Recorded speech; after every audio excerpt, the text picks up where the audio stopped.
नमस्कार, मैं हूं आशीष त्रिपाठी। सिटी एट 9 देख रहे हैं आप और खबरों का सिलसिला शुरू करते हैं इस वक्त की बड़ी खबर से। रायपुर से आ रही बड़ी खबर, जहां प्रत्याशियों की किस्मत इलेक्ट्रॉनिक वोटिंग मशीन में कैद हो चुकी है। 15 फरवरी को ये खुलेगा और बताएगा कि कौन विजयी हुआ, किसे जनता ने नकारा। और ये स्ट्रांग रूम में त्रिस्तरीय सुरक्षा के घेरे में सील कर दिया गया है ईवीएम को। और आपको बता दें कि सिजबहार इंजीनियरिंग कॉलेज को स्ट्रांग रूम बनाया गया है। तो प्रदेश भर में 72.19% हुआ मतदान, जिसमें रायपुर में सबसे कम 52.75% मतदान और यहां 85% मतदान सबसे अधिक हुआ है। और अभी जो जानकारी मिल रही है, कुछ तस्वीरें जो सामने आई हैं, उसमें आप देख सकते हैं कि जो स्ट्रांग रूम है उसे पूरी तरह से सील कर दिया गया है। और स्ट्रांग रूम से ईवीएम बाहर निकालने और अंदर रखने के दौरान की वीडियोग्राफी भी कराई गई है।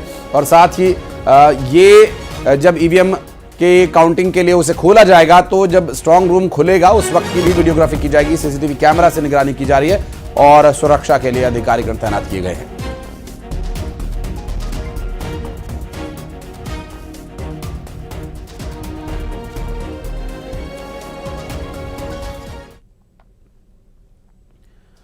और बीते रोज छत्तीसगढ़ में निकाय चुनाव के लिए लोगों ने वोट किया। निकाय चुनाव में वोटिंग परसेंटेज 72.55% रहा और रायपुर में 52.75% मतदान हुआ, जो कि छत्तीसगढ़ में जिन 178 निकायों पर चुनाव हुए उनमें सबसे कम मतदान प्रतिशत यहां पर देखने को मिला। और बिलासपुर में 54.41% मतदान हुआ, दुर्ग में 67.96% मतदान हुआ और कोरबा में 64.04% मतदान हुआ और रायगढ़ में 81.44% मतदान हुआ। सरगुजा में 64.85% मतदान हुआ। धमतरी में 76.10% मतदान हुआ। राजनांदगांव में 75.82% मतदान हुआ। बस्तर में 70.43% मतदान हुआ। सबसे अधिक मतदान कोरिया में हुआ है, जहां लगभग 85% मतदान लोगों ने किया है। और सबसे कम वोटिंग परसेंटेज लगभग 52-53 के आसपास जो रायपुर का रहा। तो कोरिया में सबसे अधिक लगभग 85% मतदान यहां पर हुआ है। 84.99% मतदान कोरिया में हुआ है और लगभग इसे 85% कह सकते हैं, क्योंकि वोटिंग की प्रक्रिया में कोरिया वासियों ने बढ़ चढ़ कर हिस्सा लिया, जबकि पढ़े लिखे सुसमृद्ध सुसज्जित कहे जाने वाली राजधानी रायपुर के लोगों ने वोटिंग में अपेक्षाकृत कम उत्साह दिखाया।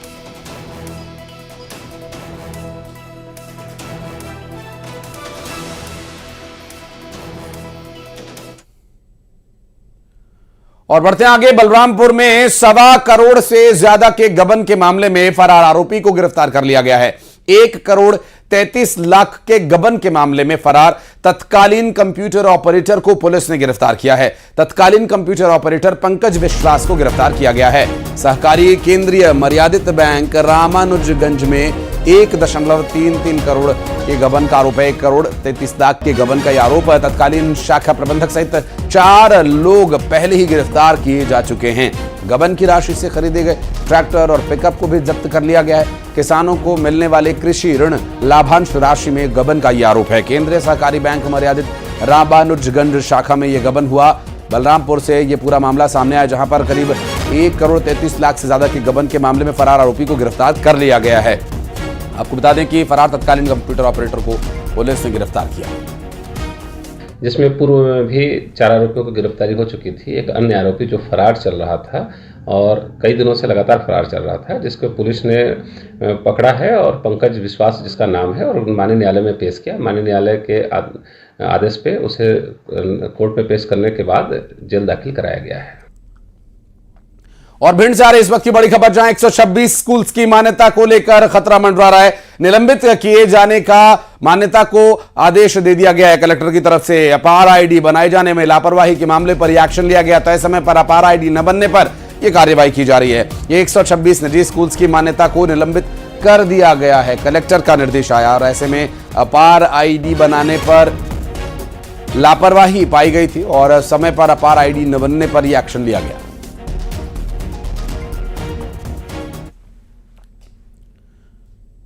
और उज्जैन में एसएससी कांस्टेबल जीडी की परीक्षा में एक फर्जी परीक्षार्थी पकड़ा गया। और आपको बता दें कि प्रशांति कॉलेज में आयोजित परीक्षा में रवि मंडलोई नाम का एक शख्स दूसरे छात्र की जगह परीक्षा देने पहुंचा था।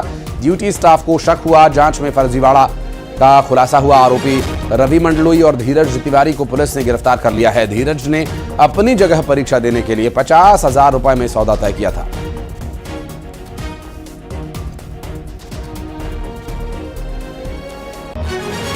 और ग्वालियर में गैंगरेप के आरोपियों को सजा सुनाई गई और ग्वालियर जिला एवं सत्र न्यायालय ने इन्हें उम्र कैद की सजा सुनाई है और 60-60 हजार रुपए का अर्थदंड भी इन दरिंदों पर लगाया गया।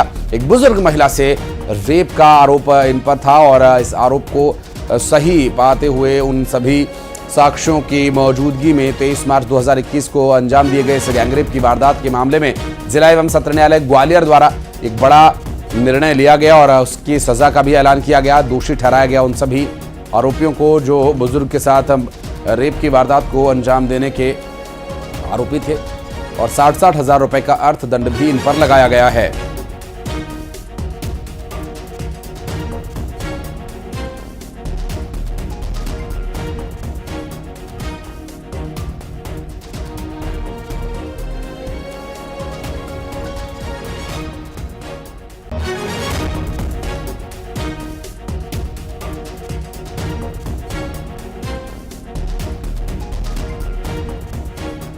आपको बता दें कि कोर्ट ने उम्र कैद की सजा सुनाई है सभी दोषियों को और साथ ही अर्थदंड का भी इसमें प्रावधान किया गया है और 60-60 हजार रुपए का अर्थदंड भी इन्हें देना होगा।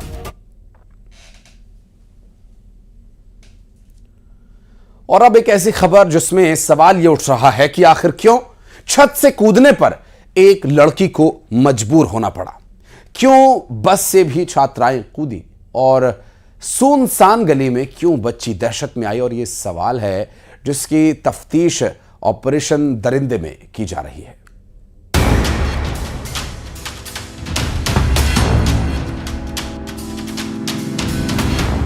हैवानियत का शिकार, छत से छलांग।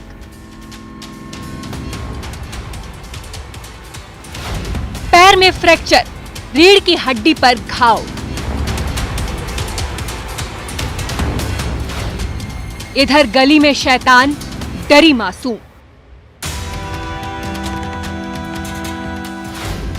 बस में कोहराम, दहशत में कूदी छात्राएं।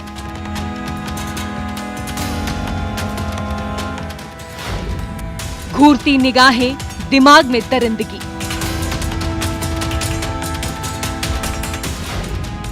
कैसे कहूं महफूज हूं मैं।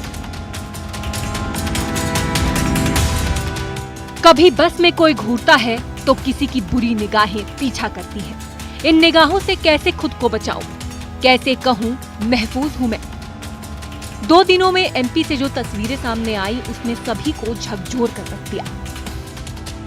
सभ्य समाज पर कलंक लगाती तस्वीरें, शर्मसार करती तस्वीर शिवपुरी से। गली में शैतान, दहशत में मासूम। इस सीसीटीवी फुटेज को हम पूरा नहीं दिखा सकते हैं, लेकिन बताना जरूरी है कि यहाँ गली में घूम रहे इस दरिंदे के दिमाग में क्या गंदगी चल रही है। शिवपुरी के सिटी कोतवाली थाना इलाके में मासूम बच्ची गली से गुजर रही थी। तभी बच्ची को अकेला आते हुए इस दरिंदे ने देखा, बच्ची का रास्ता रोका, फिर ऐसी शर्मनाक हरकत की जिसे ना बता सकते हैं ना दिखा सकते हैं। दहशत में थी बच्ची। बच्ची ने घर वालों को बताया कि ये शैतान अंकल क्या करने की कोशिश कर रहा था। सीसीटीवी फुटेज चेक किए गए, तब जाकर इस बात का खुलासा हुआ, इस दरिंदे के दिमाग में क्या वहशीपन चल रहा था।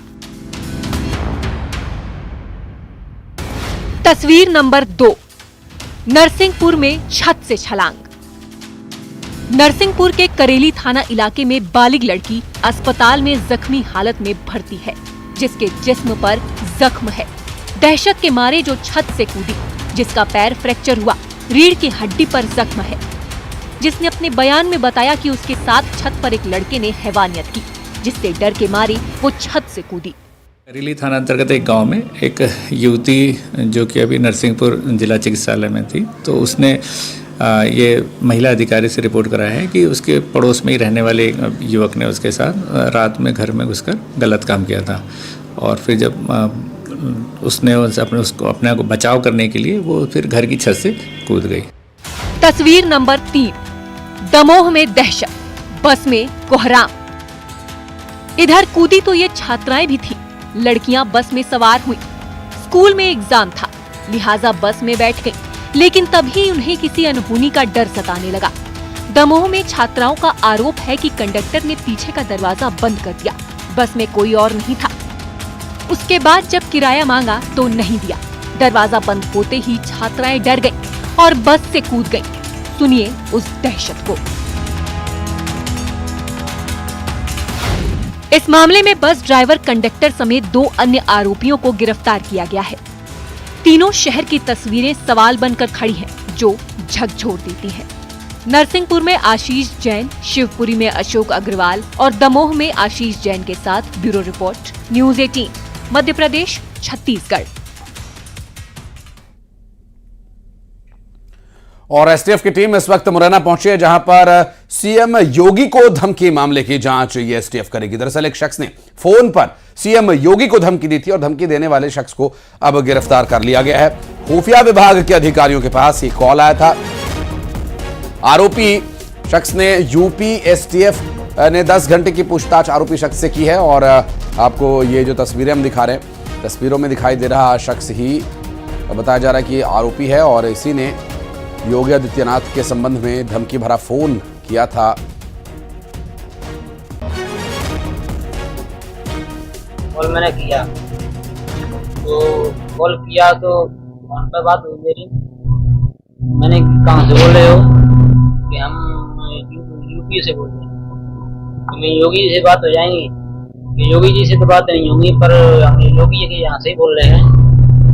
तो मैंने कहा मैं योगी जी को मैं मानना चाहता हूँ। मैंने कहा किस लिए? मैं डॉन बनना चाहता हूँ। अच्छी बात हुई मेरी। क्या काम करते हो? सर हम खेती बाड़ी करते हैं। इसलिए बोला था क्या डॉन बनना है तुम्हें? नहीं डॉन क्यों बनना चाहते? सर वैसे ही कह दी मैंने। तो ये जो शख्स है जो मीडिया के सामने ब्रीफ कर रहा है कि उसने ऐसा क्यों किया, उसके पीछे की वजह भी वो बता रहा है। अमित हमारे सहयोगी इस वक्त हमारे साथ जुड़ गए, बात करेंगे उनसे। अमित, डॉन बनने की ख्वाहिश पूरी हो गई इस शख्स की?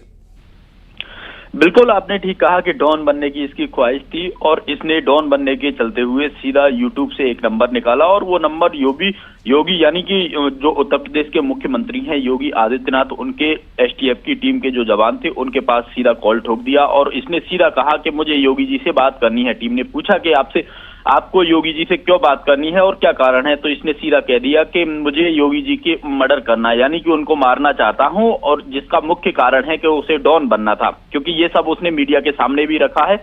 उसी के बाद से जो उत्तर प्रदेश लखनऊ से 2 टीमें एसटीएफ की टीमें आई थी और उन्होंने लगातार सिविल लाइन थाना क्षेत्र में पहुंच करके जो हासई मेवदा गांव है जहां का जो युवक बताया जा रहा है सुनील गुर्जर, उसने जो धमकी दी थी उसके बाद से ही उसकी तलाश कर रही थी। लेकिन जैसे ही वो पुलिस की गिरफ्त में चढ़ गया तो पुलिस ने 10 घंटे तक सिविल लाइन थाने के अंदर पूछताछ की है। उसके बाद यह स्पष्ट हुआ है कि वो कृषि का कार्य करता है, लेकिन उसने यूट्यूब से नंबर निकाला और तमाम जो गैंगें देखी जा रही हैं, क्योंकि सोशल मीडिया से लेकर के अन्य प्लेटफॉर्मों पर देखी जाती है, चाहे तो लॉरेंस बिश्नोई गैंग हो, ऐसी गैंगों को देखते हुए उसने भी यूट्यूब से नंबर निकाला और सीधा योगी आदित्यनाथ की सेक्रेटरी को और उनकी एसटीएफ की टीम को धमकी दे दी और सीधा कह दिया कि मैं योगी आदित्यनाथ जी की हत्या करना चाहता हूं, उसके बाद डॉन बन जाएगा। तो उसे ये अंदाजा नहीं था कि मैं किसके बारे में क्या बोल रहा हूं और सीधा उसके बाद उस पर जब कार्रवाई हुई है तो अब देखा गया है कि जो उत्तर प्रदेश की एसटीएफ की टीम है वो पूछताछ अभी भी कर रही है, लेकिन उसके बाद किस तरीके की कार्रवाई की जाती है ये तो थोड़ा सा मुझे लगता है कि विवादास्पद होगा कहना कि इसे अंदाजा नहीं था कि ये क्या कर रहा है और क्यों कर रहा है, क्योंकि ये किसी और को भी फोन कर सकता था, लेकिन इसे ये बात बहुत अच्छी तरह से पता थी कि योगी आदित्यनाथ को थ्रेट्स रहते हैं और उनको इस तरह के उनके नाम की अगर वो धमकी जारी करेगा तो निश्चित रूप से मीडिया का अटेंशन इसे मिलेगा और ठीक है वो कृत्य वो कभी कर नहीं पाएगा, लेकिन डॉन जितने भी हुए उनका जो हश्र हुआ उस हश्र की ओर जरूर ये बढ़ रहा है। उस तरह की जो कार्रवाई डॉन के साथ की जाती है उनका ये जरूर अनुभव कर रहा होगा। बहुत शुक्रिया अमित आपका इस पूरे मामले पर जानकारी देने के लिए।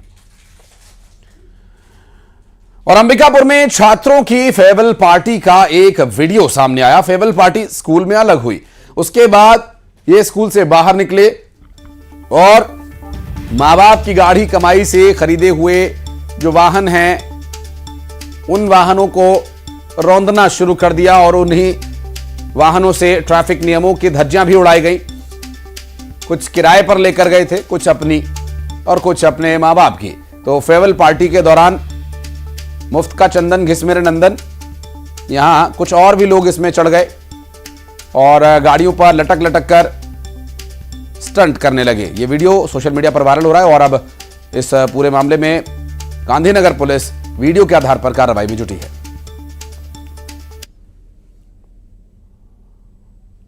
रायपुर में इलाज के लिए भर्ती घायल जवान को देखने के लिए गृहमंत्री विजय शर्मा पहुंचे। दरअसल दंतेवाड़ा में आईईडी ब्लास्ट में एक जवान घायल हुआ और उस घायल जवान का रायपुर में इलाज चल रहा है।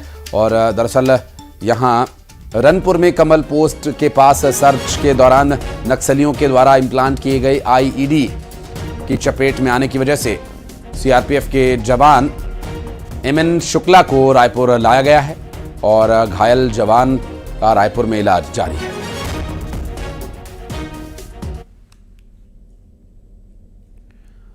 बढ़ते आगे, अंबिकापुर के मैनपाट में टाइगर पॉइंट पर सैलानियों पर मधुमक्खियों ने हमला कर दिया। मधुमक्खियों के हमले में 12 से ज्यादा सैलानी घायल हो गए और गंभीर रूप से घायल एक युवती को मैनपाट के कमलेश्वरपुर अस्पताल में भर्ती करवाया गया।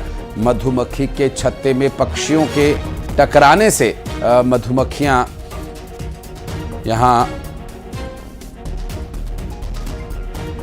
छत्ते से अलग हुई और दिग्भ्रमित होकर आसपास मौजूद लोगों पर हमला कर दिया। और सीएम डॉक्टर मोहन यादव आज दिल्ली जाएंगे और दिल्ली में सीएम ग्लोबल इन्वेस्टर्स समिट के लिए निवेशकों को न्योता देंगे। ताज होटल में आयोजित कार्यक्रम में सीएम निवेशकों के साथ 1-to-1 चर्चा भी करेंगे। और सीएम डॉक्टर मोहन यादव आज दिल्ली जाएंगे। दिल्ली में सीएम ग्लोबल इन्वेस्टर्स समिट के लिए निवेशकों को न्योता देंगे। ताज होटल में आयोजित कार्यक्रम में सीएम निवेशकों के साथ 1-to-1 चर्चा करेंगे। और विदेश दौरे से लौटने के बाद प्रधानमंत्री नरेंद्र मोदी मध्य प्रदेश के दौरे पर आने वाले हैं। दरअसल 23 फरवरी को प्रधानमंत्री नरेंद्र मोदी छतरपुर आने वाले हैं, जहां बागेश्वर धाम में पीएम मोदी कैंसर हॉस्पिटल का भूमि पूजन करेंगे। दरअसल बागेश्वर धाम में एक कैंसर हॉस्पिटल बनाया जाना है, जिसके भूमि पूजन कार्यक्रम के लिए प्रधानमंत्री को आना है। और ऐसे में बुंदेलखंड के पहले कैंसर हॉस्पिटल का ये निर्माण होगा, जिसके भूमि पूजन के लिए खुद प्रधानमंत्री नरेंद्र मोदी बागेश्वर पहुंचेंगे।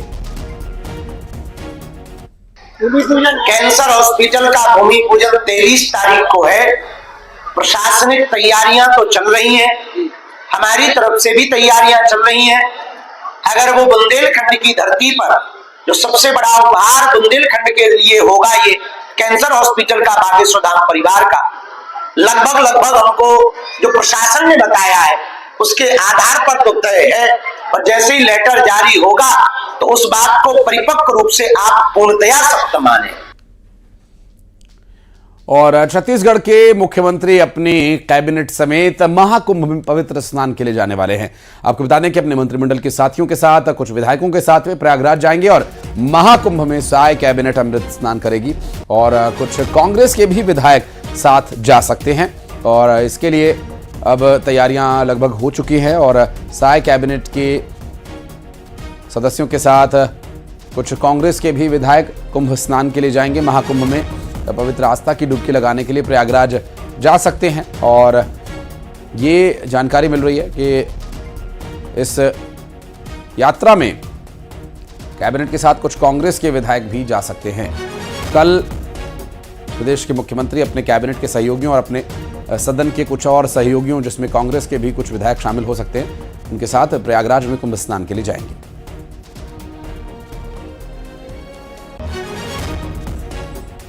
13 तारीख को हम सभी लोग, हमारे मंत्रीगण, विधायकगण और कुछ कांग्रेस के विधायकगण भी सहमति दिए हैं। सब मिलके प्रयाग जा रहे हैं। महाकुंभ का एक ऐसा अवसर बार बार आता नहीं है, 144 साल बाद ऐसा शुभ मुहूर्त आया है। और बलरामपुर में बेटे ने मां की हत्या कर दी। मानसिक रूप से बीमार बताया जा रहा है आरोपी। पुलिस ने आरोपी बेटे को गिरफ्तार कर लिया है। हत्या के आरोपी को मेडिकल जांच के लिए भी भेजा गया है। दरअसल सोनावल पुलिस पूरे मामले की जांच कर रही है।